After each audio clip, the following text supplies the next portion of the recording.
Welcome to Resilience Unravelled.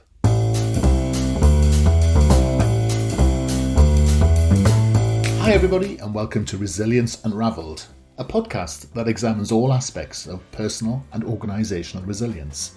A huge all-encompassing subject that covers the ability to thrive in life by harnessing your cognitive, emotional, physiological and contextual abilities. I share stories from people who have thrived despite remarkable obstacles, as well as highly successful practitioners and experts across a range of topics. And this podcast introduces their amazing stories and expertise, as well as my own reflections, perspectives, strategies and tips, which come from my own synthesis of themes and trends from wider learning. You can go to qedod.com/extras to access offers, tools and resources, including free articles and ebooks. For those of you that would be interested in supporting our work and contributing more proactively, you can find our new Patreon page at patreon.com. Then search for Resilience Space Unravelled. So, let's get started. Enjoy the show.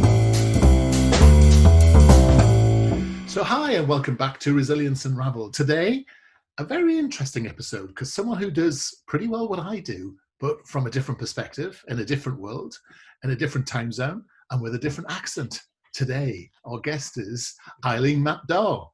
And before this podcast started, I had to have lessons on how to say that name. So how did I do, Eileen? You did great. You did great. I like to start with a little bit of showing off and self-esteem stroking. So Eileen, I can tell immediately by that accent of yours that you're across the pond. Tell me where you are. I am sitting in Southern California. And believe it or not, I don't have sun. It is what we call June glooms. Wow. So it was actually misty rain this morning when I went for my 5-mile run. Can you see the sunshine behind me? Look at this. Yes, I can. This is the I know. day. Make me. There's no such thing as climate change, is there? Apparently not. So Eileen, tell us a little bit. Describe what it is you do. Tell us a little bit about yourself. Well, actually, people call me a hope merchant. And basically what it is that I am a hope merchant who uses words, both the written and the spoken word. I have had my own consulting practice. I can't believe it, but I am really going to say this for 40 years, which is incredible because I'm only 21. I don't know how that happened. I can tell that. And my field has always been in the field of communication. And so I look at how do leaders communicate with their staff, their stakeholders. But over time, I become more and more intrigued in this notion of resiliency. And my audiences will range everything from global pharmaceuticals to the U.S. Armed Forces to hospital administrators to school districts. So they're all across the board because at the end of the day, communication is the thing that binds us together. But the deal with resiliency for me, Russell, was really when 9/11 hit the U.S. Yeah.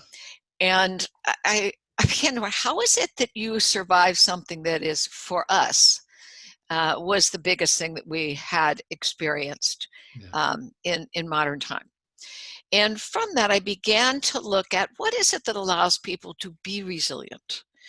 And also at that time, I ended up taking care of my mother for the last 6 years of her life, which taught me a whole lot about not only what I needed to do in order to care for her, but also how to care for my family. And one of the things I finally came down to the realization, and people kept telling me this and I didn't believe it until I finally had to say, you're right, that at the end of the day, resilience, whether you're talking about resilient relationships or resilient organization, your own personal resiliency is all about energy management. Great. How do I have the mental, emotional, physical energy to keep on keeping on? So that's interesting. Let me just leap in if I may. No, please. Because a lot of people will be listening us talking about resilience as we describe it, resiliency, and we need to unpack a little bit about what it is. So not how do you define it, but what do you think resilience is all about? I mean, you were getting to it around energy, but if you explore that a bit more for me, please.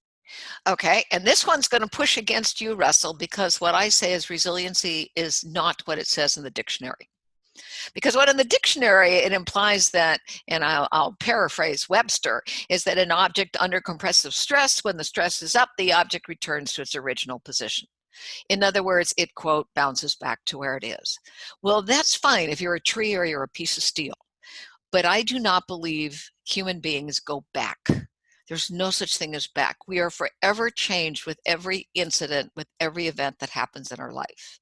So to me, what resiliency is the ability to grow through challenge or opportunity so that you end up better, wiser, smarter, kinder, whatever on the other side. So it's all about growth. So if there's no growth, we really haven't done this whole resiliency thing. It also, one of the other things the dictionary says is that it uses the word quickly, to quickly recover. Well, depending on what the event is, there's no quickly. Then also notice that I say it's challenge or opportunity. If you're presented with a great opportunity, Russell, it's going to require a lot of resiliency, a lot of energy on your part to take advantage of what that opportunity is that has been given to you. So that's interesting because actually I would suggest we were violently agreeing, if more than anything else, because actually the phrase bouncing back, I think is not, it's actually something we've left behind. If you have to say anything, it's bouncing forward in a funny sort of sense, because and actually when I talk to leaders, I actually say you should be able to count the amount of learning that's taken place every month in your team because of resilience, because without the ability to take risks and fall apart or make mistakes, you will never learn. And so that is the point, isn't it? We should be encouraging building resilience. It's a skill set. It's something that allows you to work. That's good. What you just said is a skill set. Yeah. Because I believe resiliency is a life skill. Yeah, exactly. It's not oh crap, everything fell apart, now I need to become resilient. Yeah. It's in fact, one of the verbs I use with it is cultivate. Yeah. And if you think about when you cultivate a field, you have to dig up the soil. You got rid of all the clods and stuff. You got to plant the seed. You got to water. You got to weed. And so cultivating resiliency is, it's like cultivating a garden. Yeah. And so it's over time.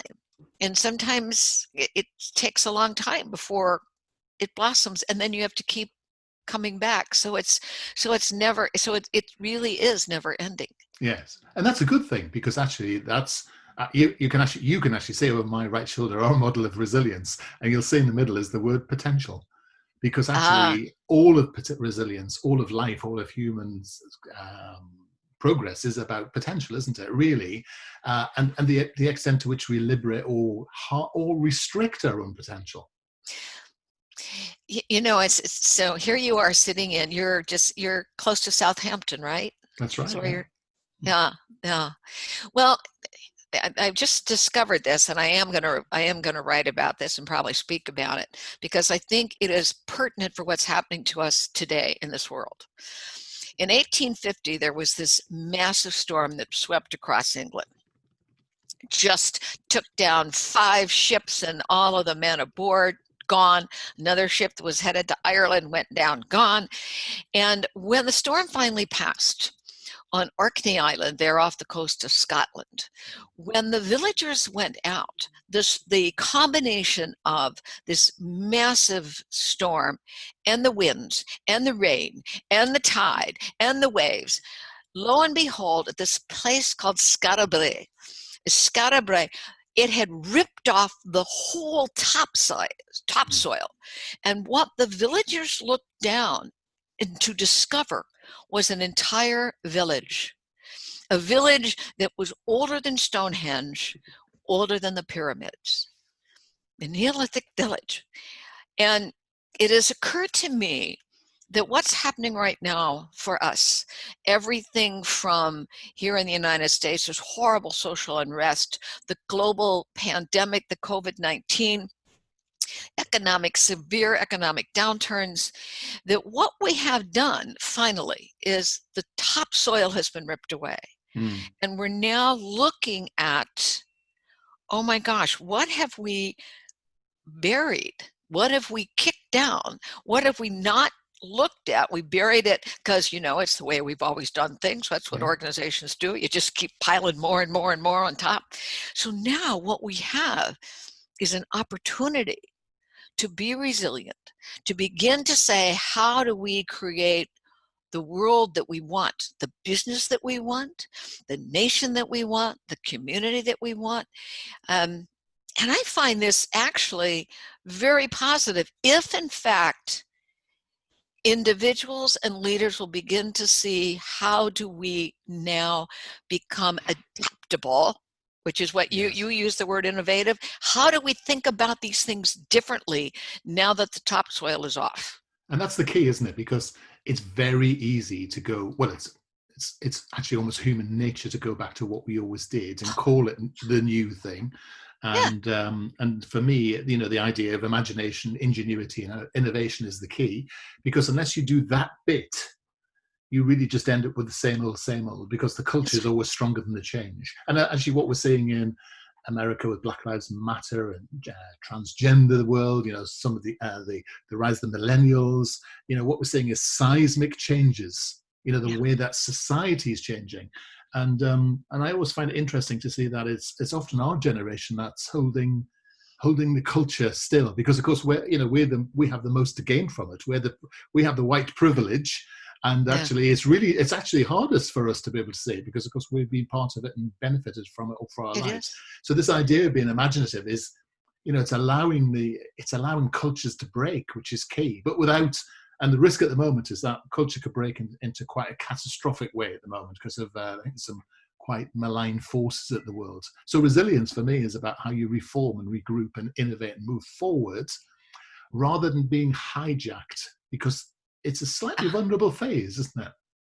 That's an interesting term, hijacked, which means when you think about it, if a plane is hijacked, it's an act of terrorism. It's taking you someplace you didn't want to go. So I find that an interesting word, because in some ways, take out the violence, take out that to recreate, to be resilient now, it is going to mean going someplace where you didn't think you were going to go.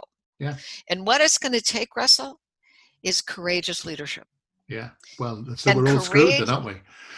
Well, and we don't have courageous leadership, because in order to have courageous leadership, you have to have courageous cultures. Yeah. And courageous cultures is that people are encouraged to speak out.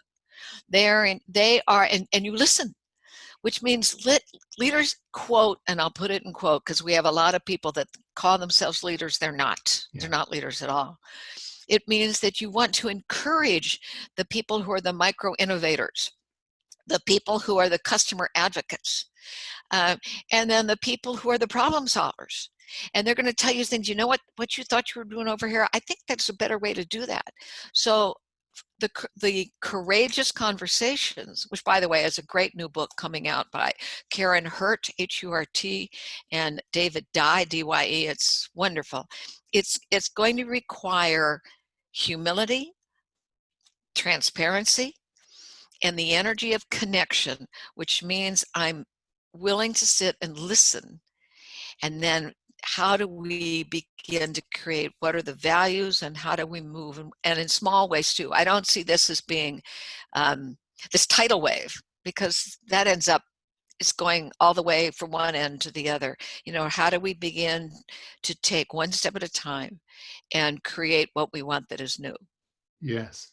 And I think actually it's interesting. I'm always interested in this idea of it's a sort of trend I hear rolling out of the States: radical candor, courageous conversations and such like. And I think we've lost the art of just having conversations where we're not worried about hurting people's feelings, because what we've forgotten how to do is actually have a conversation where we are not taking responsibility for other people's feelings all the time, instead of training and developing people to understand how to manage themselves in a way that they can have these conversations. So for me, these are just conversations. These are not courageous. If you're at work, or if you're in any form of commerce, you have to be able to tell people what they need to hear, whether they want to or not. And I think this is one of the challenges. We've got out of this habit. We've got out of this habit of leaders being able to say what needs to be said because of a slightly benign parental approach, which is actually why we have the approach of a lot of millennials, I can't say that word, youngsters, not being able to actually handle feedback, because we've disempowered people to have feedback, because we've disempowered from the idea that feedback generates learning, and learning is potential. Here we are back at the beginning again. But the more we turn feedback into an event, a special thing, rather than just something that's a natural part of the day-to-day progress of the world, I think that's a bit of a challenge, really. I think it goes both ways, because I've seen too many organizations in which because feedback goes both ways. It's not only what, these are the things I need you to do, but the person says, these are the things I need you to hear. Yeah. People are stifled. Why should I give any ideas? It never goes anywhere anyway. Nobody ever listens to what I'm going to say. Or they're really, shut down, where they might have something really to offer. And so instead of creating a courageous culture, people are just, hey, don't get me. Nope. I remember going into, it was a big steel plant. And I had on the hard hat, and I'm climbing up where they're doing all the, they're melting the ore or whatever it is. And there was this big guy sitting up there with all the bells and whistles or whatever he was doing. And he said, I'm going to leave here in about 3 weeks. I'm retiring. And he pointed over to what was the office where the senior people were. And he said, you know what? No one over there has ever come in and asked me what I think we could do to make this better. He said, they don't want to know what I know. Yeah. So when I retire in 3 weeks, it's going with me. Yeah, good for him. I found that tremendously sad. But all too regular, because the problem is leadership. And like I said earlier, if we're relying on the majority of leaders, we've got a real problem. Because actually, most people are not developed in a way that allows them to think about, getting around these ideas of knowledge and such like. I mean, that's just crass ignorance for any leader not to actually talk to their people, isn't it? One that you would think wouldn't be the case these days, but it is all too common. Yeah. Well, I think also, I also believe that each one of us is a leader. You don't need a title. Yeah, and I think you're there. So we all have a sphere of influence. Yeah. And so in this crazy soil ripped off, looking down at, oh my gosh, what do we have here? Where is it that I personally, to be resilient, where is it that I can create the kind of connections that will give me the energy to begin to make or see what kind of changes have to happen? Because I think there are 4 resiliency skills. The first one is adaptability. Mm-hmm. And adaptability is the ability to find multiple ways of responding to any given situation. And we get stuck. We don't do that because we get stuck in negativity. We get stuck in pessimism. We get stuck in, oh my gosh, what'll happen if? So we don't do those things, or we don't take it in. So adaptability is one. Agility, to me, is speed coupled with wisdom. So it's one thing to think and feel, it's another thing to do. So how do I put some things in motion? And then the other 2 skills, the third one is laughability. I think laughter is a huge resiliency skill. Yeah. It just puts things in perspective. Yes. Well, that really is a separate life skill, isn't it? That we've all forgotten to a certain extent, isn't it? Absolutely. I mean, look at some of the crazy things that are being posted on the internet with all the stuff that's going on. And I think they're put there to make you laugh, because you need something to break this intensity. And then the last one is alignment. And alignment, to me, is that you are lined up with a purpose that is bigger than you. Yes. And it's the Viktor Frankl, that man or woman can survive any what if you have a why. Yes. And I think that's another thing that we also seek that can allow us to grow through is what's this bigger reason? And I think no one is here by accident. No one. Well, the good thing is that, and I think the point about resiliency is that you and I think, could have a quite interesting disagreement about many of the things we've talked about today, but we wouldn't fall out at the end of it, nor would we take a position that said that we wouldn't actually listen to each other, nor would we do that thing where we go away and actually ponder on what we've heard. and think to yourself, well, I wonder, and that's interesting, I wonder, and maybe I should find out more. And I think we've lost this, and I don't think that's a courageous conversation for me. This is a normal conversation where two people who can have a view on something backed up by evidence or whatever it might be can come together and actually have these conversations. I think we've forgotten these sorts of conversations. I remember years ago I was working in a media organization, and it was at the point where newspapers were still produced, and and there was a journalist deciding whether to use one word or another. And the head of editorial and the head of distribution were literally up front of each other, nose to nose, screaming at each other. And then the decision was made, the button was pressed, the presses rolled, and they both walked away. And I looked at them saying, you two must be about to kill each other. And they're both completely calm and said, no, it's just a difference of opinion. We just express it very, very, very in a very lively way. But there was no emotional content. Right. And that's the difference, isn't it? We seem to have forgotten that it's possible to have disagreement without it getting bent out of shape or turning it into a fight. That's right. How to disagree without being disagreeable. Yeah, exactly. Is it. So, from where I am sitting right now, your listeners don't know that behind you is a looks like a flip chart or something that's got a star in the middle, and I see different colors, but I cannot see the words that are on it. That's all resilience. So I am sure. But we're here to talk about yours. No, but I want to know, because see, to me, I can always learn. Just because I come with one way of looking at it doesn't mean there aren't more valuable or something that could expand what it is that I know. You're very generous, but everyone's heard my opinions on resilience a lot. So you and I can talk about that later. But what we're going to do is talk a little bit about you, because that's much more important at the moment. So I'm fascinated by your ideas, and I know, like myself, you're very interested in the whole idea of burnout as well. So do you want to? I have some very clear ideas about burnout, so I'd be fascinated to hear yours. But I'd like to hear yours. Well, you're going first because you're the guest. Oh, okay. Does that mean I don't have to do the dishes? Oh, you mentioned it. All right. Well, I have a book coming out August 4th called Burnout to Breakthrough: Building Resilience to Refuel, Recharge, and Reclaim What Matters. And this book came about because in this overarching, people hiring me, organizations bringing me in to speak on resilience, for the last 2.5, I'd say 3 years, almost inevitably, Russell, it had been in the context of burnout. When you have 5,000 pharmacists give you a standing ovation because you talked about using resilience to overcome burnout, and they're standing, it wasn't about me. It was about the fact that they needed to figure out, we are feeling so fried. Yeah. And because of that, I decided, okay, I need to write this book.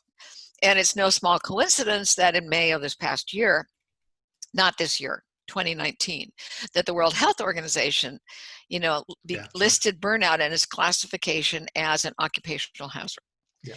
And so what I decided is I needed to look at, and I did, there are 5 different case studies that are in there that I trace through what seems to be a process for how do I begin to build resilience in order to refuel. And what's interesting, Russell, is that I had to turn the manuscript into the publisher in December. Then we hit February and March. Yes, sounds familiar. And now it's even worse. Yeah. And what makes it worse, what I'm seeing in the research that's coming across my desk, is that the people who thought, okay, just give me one day at home, let me work from house one day. Now the burning out is because I cannot go into an office, because now I am juggling. I have a 3-year-old and I'm trying to do homeschooling with the 10-year-old, and I don't get to talk to my colleagues the way I did, because sometimes burnout isn't so much the work that we're doing, quote, for salary, that work was the place of release because what was difficult was at home. Oh, absolutely. So I think the World Health Organization actually only scratched the surface, that we have to look at all of the ways in which, as Freudenberger said back in the 70s, that it is a feeling of exhaustion Mm. absolute exhaustion due to trying to achieve some unrealistic expectation imposed upon by yourself or society. The expectation is, I have to work this way. And that's really interesting, isn't it? Because whilst you have that going on, you've got a load of people who, of course, are pontificating on Facebook and social media about how brilliant they're doing at the moment, how they're homeschooling their 10-year-old and they're doing macrame puzzles and they're doing this and they're creating this fantastic life. And you can look at when you get to that narrow stage of burnout, you lose, you get into that sort of tunnel mode. You sort of lose this perspective that most of those people are actually going through the same thing, but just lying to themselves about where they really are. And I think there's it's a really difficult problem at the moment, because and I totally agree with you on this, people can be burned out wherever Yeah. they are. And whilst I admire the WHO for actually coming out and saying it was a work-based stuff, I mean, how much burnout comes from homes, and it's not just this idea of being frazzled to death, it's rusting to death, isn't it? This idea of being so underutilized as well, so terminally bored by what you're doing. You can actually that's a great point. Yeah, you can feel your brains literally liquefying and dripping out of your ears. That's a great that's point. burnout as well. Yeah. I wrote my first book in 1984. The title was Work for a Living and Still Be Free to Live. Yeah. And as far as we can figure, it was the first book that ever looked at this notion of, quote, balance, and I'm putting it in quotes because you and I both know there is no such thing, and authentic work that fed your spirit. Yeah. And now here we come, 1984. My goodness, now here we are in 2020. And it's like it hasn't shifted. It hasn't shifted. So I can be burned out being totally, absolutely bored stupid. Because I'm going through the motions. And so what we're missing is this idea of the why. What is it that would feed my spirit? So really smart people in talent management are saying, not, what are you good at, but what is it that you would really love to do? Yeah. And how can we find a place for you in the organization to do that which intrigues you, that which excites you? So, for example, I'm very good at writing press releases. But in one of my jobs, and actually it was the one that preceded starting my own organization, I thought, if I write another press release, I'm going to throw up. I can't stand this. I hate it. And I don't care about these clients because they're missing the boat. It's not about whose face is on the cover of a magazine. Is that you're missing the relationships with each other inside and your customers. And so I was burning out doing that. Yeah. Supposedly something you loved. And the thing is, it was something I was good at. Yes. See, that's it. We look at, what are you good at? Yes. Just because I'm good at it doesn't mean it's the thing that feeds me. And that's the thing, isn't it? You get this thing in work creation. And people forget burnout is, if we're thinking about the organizational thing, it's a problem for the organization, not the individual. And you often say to people, what are you good at and what do you like doing? That doesn't actually mean that's what the organization needs either. And sometimes we forget that. That's what development's for.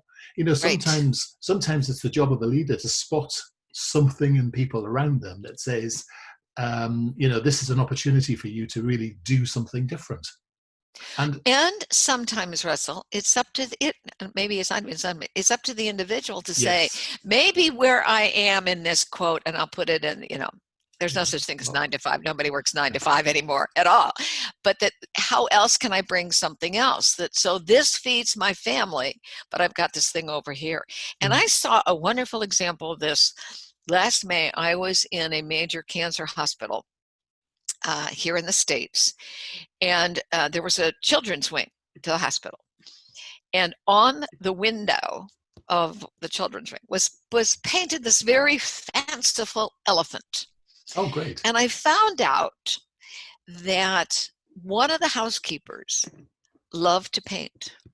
And so what she did, she had their permission, when she had free time, a break, she would paint the windows of the children's wings with the elephant. Yes. And when a housekeeper now, she's a housekeeper, or well, they call them environmental services. So when she would go into a patient's room, sometimes she would have drawn a little card and left it for them with a note. Yeah. She took the quote job of housekeeper and said, how do I transform this into something that allows me to bring another part of me here? Yeah. And I think we disenfranchise ourselves by taking accountability away. Because actually, if I'm going to be a housekeeper, or I'm going to do anything, or a podcast guest, or whatever it is, it's part of our accountability to say, well, actually, why don't I turn that into something for myself? Because we can spend, 8 and 10 hours a day being miserable, or we can, have some sort of productive input into that. And that's our choice, really, Right. And I think people spend too much time in the victim state going, well, actually, you're not allowing me to do this, and you're not doing this, and you're not doing that. And you forget, actually, you're part of the equation. Right. Well, when you said that, what's that old classic story about the two bricklayers? One of them saying, "What are you doing?" "I'm laying bricks," and the other one said, "I'm building a cathedral." That's right. It's same activity, but I'm glad you said that, because normally it's I'm flying someone to the moon, so I'm pleased about that. It's nice to have a new one. You and I could chat for hours, and perhaps one day we will.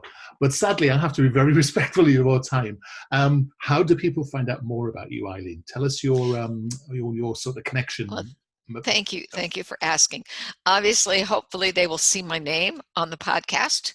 Yeah. So you can just go to www.eileenmacdar and you will find me. You can go on Amazon.com, put in my name, and you will see all the different books that I have. You can also pre-order the Burnout to Breakthrough. It comes out August 4th. Yeah, I'll be buying it. That's probably the best way. I'm on LinkedIn. My Twitter handle is Mac Darling, MacDarling, Mac Darling. So you can find me, talk to me. You can email me, Eileen@eileenmacdar.com. I do respond to emails because conversation is important. Great. It's been a joy to have you here today, and I really enjoyed it. And you're doing that symbol. I don't know how you do that. It's one of those, isn't it? I always get this mixed up. Do this. Look, what those of you who are on the podcast can't see, I made a little heart with my fingers, and I'm just holding it up to say I love to do this. Yeah. Poor old Russell can't get his fingers to do it, but I know he wanted to. It's arthritis. So let's just say it's that. Thanks so much. You're welcome. It's been a real pleasure to talk to you. You take care. Hi, everybody. I hope you found that episode useful and interesting. Feedback is always welcomed, and if you are in the mood to subscribe to us or even leave a comment on iTunes or Stitcher, that would be amazing. If you want to suggest ideas or even people you would like me to interview, then reach out to us at qedod.com/contact. As I said earlier, you can go to qedod.com/podcasts for show notes or follow the links. And you can go to qedod.com/extras to access offers, tools and resources, including free articles and ebooks.